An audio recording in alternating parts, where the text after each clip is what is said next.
بسم اللہ الرحمن الرحیم۔ السلام علیکم ورحمۃ اللہ وبرکاتہ۔ قرآن کریم کی 13 صورتوں میں مختلف ناموں سے حضرت عیسیٰ علیہ السلام کا تذکرہ موجود ہے۔ 26 مقامات پر عیسیٰ علیہ السلام، 23 مقامات پر ابن مریم علیہ السلام، 11 جگہوں پر مسیح علیہ السلام اور 1 مقام پر عبداللہ کہا گیا ہے۔ قرآن کریم کی 19ویں سورہ سورہ مریم حضرت عیسیٰ علیہ السلام کی والدہ محترمہ کے نام پر ہے، جس میں حضرت مریم بنت عمران اور حضرت عیسیٰ علیہ السلام کا قصہ تفصیل کے ساتھ موجود ہے۔ اس کے علاوہ قرآن کریم کی 3ری سورہ سورہ آل عمران حضرت مریم علیہ السلام کے والد ماجد کے نام سے منسوب ہے، جس میں حضرت مریم علیہ السلام کی پیدائش کا واقعہ بیان کیا گیا ہے۔ قرآن کریم کی 5ویں سورہ سورۃ المائدہ میں اس کھانے کا ذکر ہے جس کی فرمائش حضرت عیسیٰ علیہ السلام کے حواریوں نے کی تھی۔ حضرت عیسیٰ علیہ السلام نے بارگاہ خداوندی میں دعا کی، جس پر آسمان سے مائدہ یعنی کھانے کے خوان کا نزول ہوا۔ سورہ مریم کی آیات 16 سے 35 کے درمیان حضرت عیسیٰ علیہ السلام کی پیدائش کا ذکر فرمایا گیا ہے۔ حضرت مریم علیہ السلام بیت المقدس سے متصل حجرے میں قیام پذیر تھی۔ ایک دن وہ مسجد کے مشرقی کونے میں عبادت یا کسی اور مقصد سے تشریف لے گئی اور پردہ کر لیا۔ امام قرطبی رحمۃ اللہ علیہ فرماتے ہیں کہ حسب عادت یکسوئی کے ساتھ عبادت الہی میں مشغول ہونے کے لیے حجرے کے مشرقی جانب کسی گوشے میں تشریف لے گئی۔ حضرت ابن عباس رضی اللہ تعالیٰ عنہ سے منقول ہے کہ نصارہ نے جو مشرق کی جانب اپنا قبلہ بنایا اور اس جانب کی بڑی تعظیم کرتے ہیں، اسی کی یہی وجہ ہے۔ حضرت مریم علیہ السلام اس گوشے میں تنہا تھی کہ اچانک حضرت جبریل امین علیہ السلام انسانی شکل میں تشریف لائے۔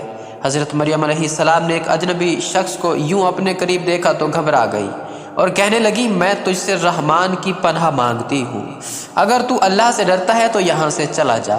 حضرت جبریل علیہ السلام نے فرمایا، تم مجھ سے ڈرو نہیں، میں تو پروردگار کا بھیجا ہوا فرشتہ ہوں اور تمہیں ایک پاکیزہ بیٹا دینے کی خوشخبری لے کر آیا ہوں۔ حضرت مریم علیہ السلام نہایت حیران اور پریشان ہوئی اور تعجب سے فرمایا، بھلا میرے ہاں بچہ کیسے ہو سکتا ہے؟ مجھے تو کسی انسان نے ہاتھ تک نہیں لگایا اور نہ ہی میں بدکار ہوں۔ حضرت جبریل علیہ السلام نے فرمایا، ہاں بات تو یہی ہے، لیکن اللہ تعالیٰ فرماتے ہیں کہ یہ میرے لیے بہت آسان ہے اور ہم اسے اپنی قدرت تخلیق کے لیے نشانی بنانا چاہتے ہیں۔ اس سے قبل ہم نے تمہارے باپ آدم علیہ السلام کو مرد اور عورت کے بغیر اور تمہاری ماں حوا کو صرف مرد سے پیدا کیا، اور اب عیسیٰ علیہ السلام کو پیدا کر کے چوتھی شکل میں بھی پیدا کرنے پر اپنی قدرت کا اظہار کرنا چاہتے ہیں، اور وہ ہے صرف بغیر مرد کے پیدا کرنا۔ دراصل اللہ تعالیٰ تو قادر مطلق ہے، وہ جب جہاں اور جس طرح چاہیں پیدا کر سکتے ہیں۔ وہ بے جان چیز سے جاندار کو پیدا کر سکتے ہیں اور جاندار سے بے جان کو۔ بیٹے کی بشارت کے بعد حضرت جبریل علیہ السلام نے آپ علیہ السلام پر پھونک ماری اور وہاں سے چلے گئے۔ کچھ دنوں کے بعد حضرت مریم علیہ السلام کو بچے کی پیدائش کے آثار محسوس ہونے لگے۔ جیسے جیسے پیدائش کے دن قریب آتے جا رہے تھے، آپ علیہ السلام کی پریشانی میں بھی اضافہ ہوتا چلا جا رہا تھا۔ جب پیدائش کا وقت قریب آیا تو آپ علیہ السلام لوگوں کے خوف سے بیت المقدس سے تقریباً 9 میل دور جنگل کی جانب ایک پہاڑی کوہ سرا کی جانب چلی گئی۔ یہی وہ جگہ ہے جو بعد میں بیت اللحم کہلائی۔ جب درد ذی شروع ہوا تو آپ علیہ السلام ایک کھجور کے درخت سے ٹیک لگا کر بیٹھ گئی۔ زچگی کی تکلیف کی شدت اور دنیا والوں کے خوف نے آپ دیدہ کر دیا۔ کہنے لگی، کاش میں اس سے پہلے ہی مر گئی ہوتی اور لوگوں کی یاد سے بھی بھولی بسری ہو جاتی۔ علماء فرماتے ہیں کہ انہوں نے موت کی آرزو اس لیے کی کہ وہ عزیز و اقارب، خاندان، برادری اور لوگوں کو کس طرح مطمئن کر سکیں گی جبکہ کوئی ان کی صداقت کی تصدیق کرنے والا بھی نہیں۔ ان کی شہرت ایک نیک پارسا اور زاہدہ کے طور پر تھی، لہٰذا ان کے لیے یہ تصور ہی بڑا روح فرسا اور تکلیف دہ تھا کہ لوگ انہیں بدکار سمجھیں۔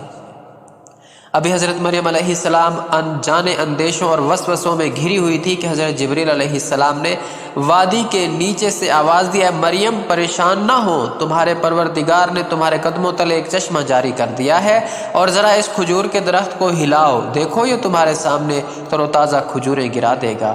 اب تم اطمینان کے ساتھ یہ تازہ کھجوریں کھاؤ، چشمے کا پانی پیو اور بچے کو دیکھ کر اپنی آنکھیں ٹھنڈی کرو، اور اگر تمہیں کوئی انسان نظر پڑ جائے تو اشارے سے کہہ دینا کہ میں نے روزہ رکھا ہوا ہے، میں آج کسی شخص سے بات نہیں کروں گی۔ زوما ٹی وی کے معزز ناظرین، اس وقت کی شریعت میں روزے میں کھانے پینے کے ساتھ بولنا بھی منع تھا۔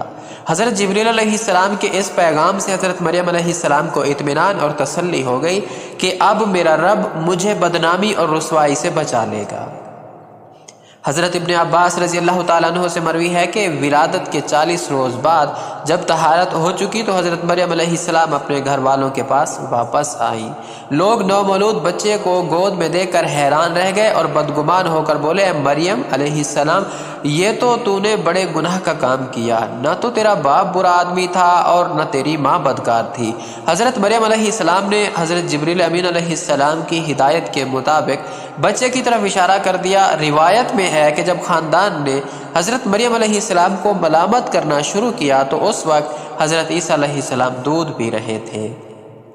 جب انہوں نے لوگوں کی ملامت بھری باتیں سنی تو دودھ پینا چھوڑ دیا اور اپنی بائیں کروٹ پر سہارا لے کر ان کی جانب متوجہ ہوئے اور انگشت شہادت سے اشارہ کرتے ہوئے فرمایا، انی عبداللہ، یعنی میں اللہ کا بندہ ہوں، اور پھر اللہ کی طرف سے نبوت اور کتاب ملنے کی خبر دی۔ اس کے بعد فرمایا، اللہ نے مجھے نماز اور زکوٰۃ کا پابند بنایا اور جب تک میں زندہ ہوں مجھے اپنی والدہ کا حق ادا کرنے والا بنایا اور مجھ کو سرکش اور بدبخت نہیں بنایا، اور اللہ کی سلامتی ہے مجھ پر جب میں پیدا ہوا، جب میں مروں گا اور جب دوبارہ زندہ کر کے اٹھایا جاؤں گا۔ لوگوں نے جب نومولود بچے کے منہ سے یہ الفاظ سنے تو حیرت زدہ رہ گئے اور انہیں یقین ہو گیا کہ بی بی مریم علیہ السلام پاک دامن ہے اور یہ بچہ اللہ کا برگزیدہ بندہ ہے۔ اس واقعے کے بعد خاندان اور بنی اسرائیل کے سمجھدار لوگ دونوں کی بڑی عزت کرنے لگے اور انہیں خیر و برکت کا باعث سمجھنے لگے۔ جودیہ کے پہاڑوں میں واقع بیت اللہ فلسطین کا ایک بہت بڑا گاؤں ہے جو سطح سمندر سے 800 میٹر کی بلندی پر واقع ہے۔ بیت اللہ کے جنوب میں چند میل کی مسافت پر کوہ سرا کے دامن میں وہ تاریخی مقام ہے جہاں حضرت عیسیٰ علیہ السلام پیدا ہوئے۔ اس غار سے مسل کونے میں ایک پتھر نصب ہے جس میں ایک گول سوراخ ہے۔ بتایا جاتا ہے کہ اس جگہ کھجور کا وہ درخت تھا جس کے متعلق قرآن مجید میں ذکر ہے کہ مریم اسے ہلاؤ تو کھجوریں گریں گی۔ حضرت ابن عباس رضی اللہ تعالیٰ عنہ سے مروی ہے کہ حضرت عیسیٰ علیہ السلام ابن مریم علیہ السلام گود میں بات چیت کے بعد کلام کرنے سے رک گئے تھے، پھر جب لڑکپن کو چھونے لگے تو اللہ تبارک و تعالیٰ نے ان کی زبان پر حکمت اور دانائی کی باتیں جاری کر دی۔ جب آپ علیہ السلام 7 سال کے ہوئے تو حضرت مریم علیہ السلام نے آپ علیہ السلام کو معلم کے پاس درسگاہ میں بھیجنا شروع کر دیا۔ حضرت عیسیٰ علیہ السلام بچپن ہی میں اللہ کی طرف سے الہام کردہ عجائبات کا نظارہ کرتے تھے۔